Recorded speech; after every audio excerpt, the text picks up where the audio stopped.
আসসালামু আলাইকুম। ডে 6 এ তোমাদেরকে স্বাগত জানাচ্ছি। আজকে আমরা দুটি উচ্চারণ নিয়ম নিয়ে কথা বলবো। তো চলো শুরু করি।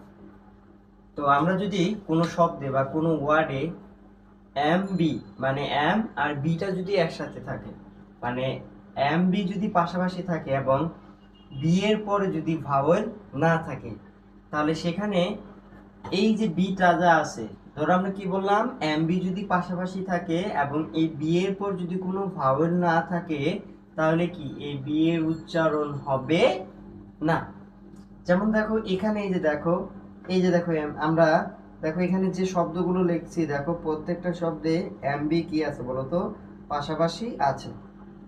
তাহলে এই প্রত্যেকটা শব্দে যেহেতু এম বি পাশাপাশি আছে, তো সেহেতু এখানে কি দেখো বি এর পরে কিন্তু কি নাই, ভাওয়েল নাই। তাহলে দেখো এখানে কিন্তু বি এর উচ্চারণ হবে না।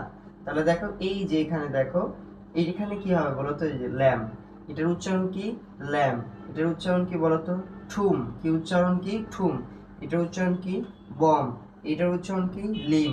আর দেখো এই ওয়ার্ডটার সাথে আমরা অনেকেই পরিচিত, যারা আমরা ইউটিউবে বিভিন্ন টিউটোরিয়াল বানাই, তো সেটার জন্য কি খুবই গুরুত্বপূর্ণ একটা জিনিস, সেটা হলো কি বলতো থাম্বনেইল। কি থাম্বনেইল, এই যে দেখো এই যে এমবিটা যে আছে এখানে বি এর উচ্চারণ হয়নি, থাম্বনেইল।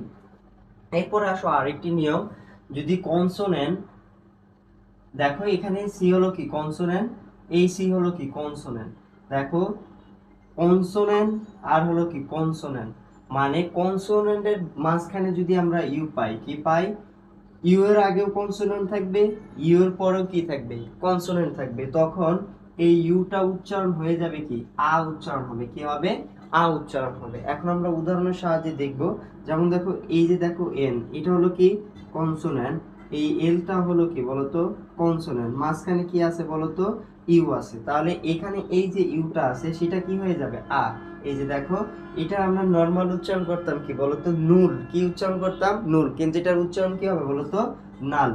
এরপরে দেখো এটার উচ্চারণ হবে কি বাট, তারপরে দেখো কি নাট, তারপরে দেখো খাট, কি খাট। আশা করি তোমরা এই দুটা নিয়ম বুঝতে পেরেছো।